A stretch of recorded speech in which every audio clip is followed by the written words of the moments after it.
1. Choose the right victim. Everything depends on the target of your seduction. Study your prey thoroughly and choose only those who will prove susceptible to your charms.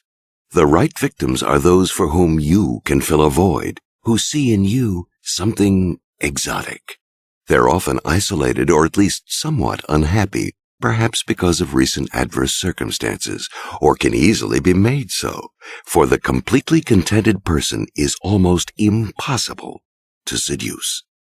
The perfect victim has some natural quality that attracts you. The strong emotions this quality inspires will help make your seductive maneuvers seem more natural and dynamic.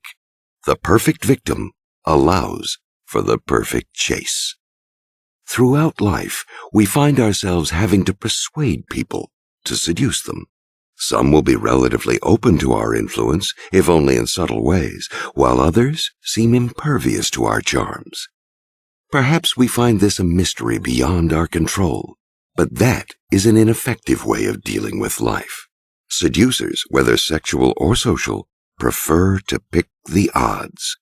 As often as possible, they go toward people who betray some vulnerability to them, and avoid the ones who cannot be moved. To leave people who are inaccessible to you alone is a wise path. You can't seduce everyone. On the other hand, you must actively hunt out the prey that responds the right way. This will make your seductions that much more pleasurable and satisfying.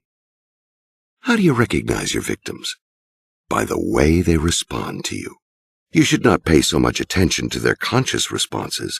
A person who is obviously trying to please or charm you is probably playing to your vanity and wants something from you.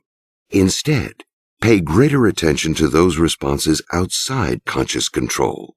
A blush, an involuntary mirroring of some gesture of yours, an unusual shyness, even perhaps a flash of anger or resentment. All of these show that you are having an effect on a person who is open to your influence. You can also recognize the right targets by the effect they are having on you. Perhaps they make you uneasy. Perhaps they correspond to a deep-rooted childhood ideal, or represent some kind of personal taboo that excites you, or suggest the person you imagine you would be if you were the opposite sex. When a person has such a deep effect on you, it transforms all of your subsequent maneuvers.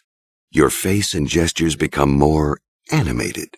You have more energy. When victims resist you, as a good victim should, you in turn will be more creative, more motivated to overcome their resistance.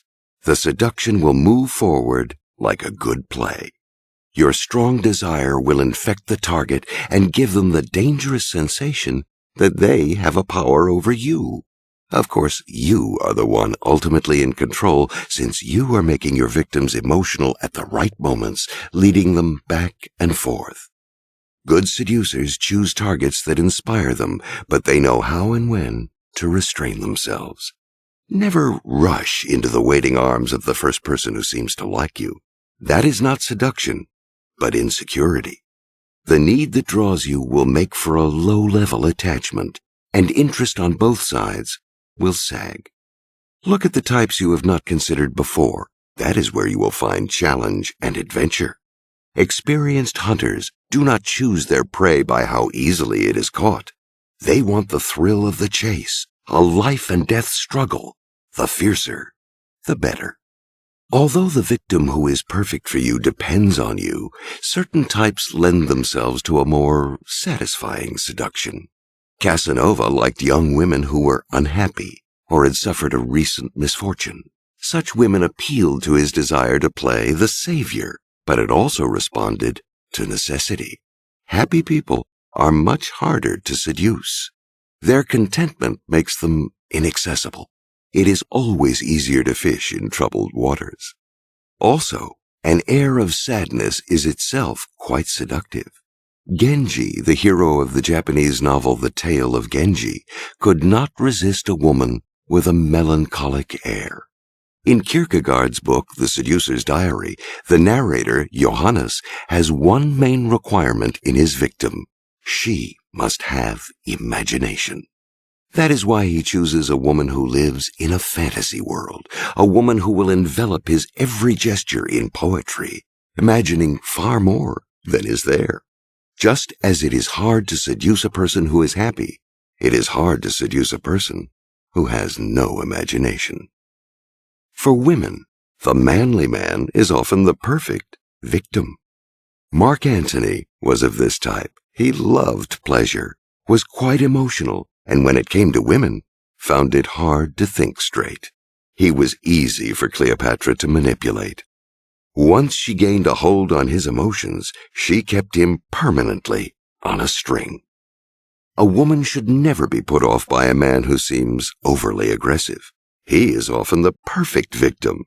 It is easy with a few coquettish tricks to turn that aggression around and make him your slave. Such men actually enjoy being made to chase after a woman. Be careful with appearances. The person who seems volcanically passionate is often hiding insecurity and self-involvement. This was what most men failed to perceive in the 19th century courtesan Lola Montez. She seemed so dramatic, so exciting. In fact, she was a troubled, self-obsessed woman, but by the time men discovered this, it was too late. They had become involved with her and could not extricate themselves without months of drama and torture. People who are outwardly distant or shy are often better targets than extroverts. They are dying to be drawn out, and still waters run deep. People with a lot of time on their hands are extremely susceptible to seduction. They have mental space for you to fill. Tulia d'Aragona, the infamous 16th century Italian courtesan, preferred young men as her victims. Besides the physical reason for such a preference, they were more idle than working men with careers. On the other hand, you should generally avoid people who are preoccupied with business or work. Seduction demands attention, and busy people have too little space in their minds for you to occupy. According to Freud, seduction begins early in life, in our relationship with our parents. They seduce us physically, both with bodily contact and by satisfying desires such as hunger, and we in turn try to seduce them into paying attention to us. We are creatures by nature vulnerable to seduction throughout our lives.